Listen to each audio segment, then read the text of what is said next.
So just moving on to the next segment of kind of questions.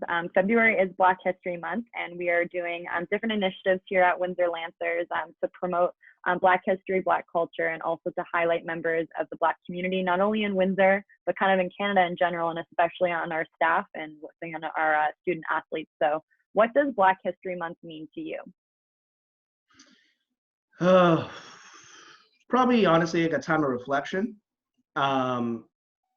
Also a time of also a time of appreciation too, for those that came before us to where we are now. And I mean, racism still exists. It's not perfect science, but I couldn't imagine living in a world, back in the 1800s or even 1960s or early on in the 1900s there, where the color of your skin was it was banned, and you can't go anywhere. You can't get on the bus, you can't go out in public, you can't use bathrooms, public facilities.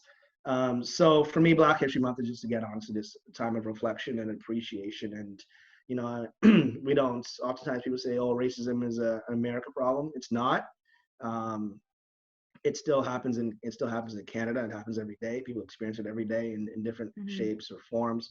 But I think for that, it's just, for me, just like I said, like that reflection piece and the appreciation, because there's those in other parts of even Canada, but even also other parts of the world, who don't have the opportunity to, go out in public and not be shunned or ridiculed or judged on the color of their skin or their ethnic background. So I think we're here, luckily in Canada, that we don't have to really experience that. So. And so what is some advice for any individuals, hopefully all individuals, who want to better themselves, educate themselves? Do you have any resources that you find are extremely beneficial, or that can kind of give you that aha moment in terms of studying Black history and Black culture? I think one of the things, to be honest, like everyone can go and Google whatever, you can Google Black History Canada and read that yourself. So I mean, obviously, I would say educate yourself. Look at scholarly articles and learn that way. But I honestly think the best that you can do is use the resource of your friends, right? So if you're a person that's not a person of color, you can talk to your Caucasian friends or your Asian friends, and vice versa. And I think that helps, because we like to say our motto for February for our own initiative here with my company is saying, listen, understand, be better, right?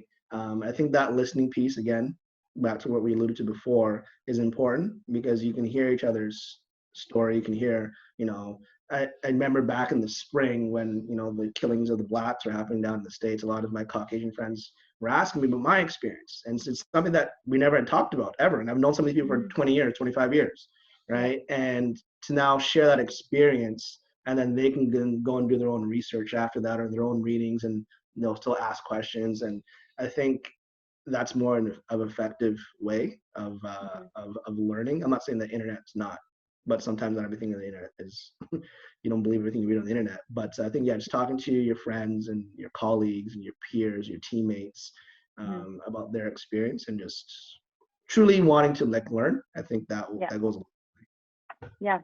And who would you say is your biggest historical figure who's left kind of an influence and an impression on you from Black history? Oh, hands down, that'd be Martin Luther King Jr. I know we just celebrated it in January, MLK Day, but what he had to endure throughout his lifetime, but especially during the 60s, is an incredible feat. And we're in 2021 and we're still talking about him, right? It's an indelible mark that he left, and I truly hope that the next generation and the generation after that will still continue to talk about Martin Luther and all the things that he did for civil rights, for Blacks.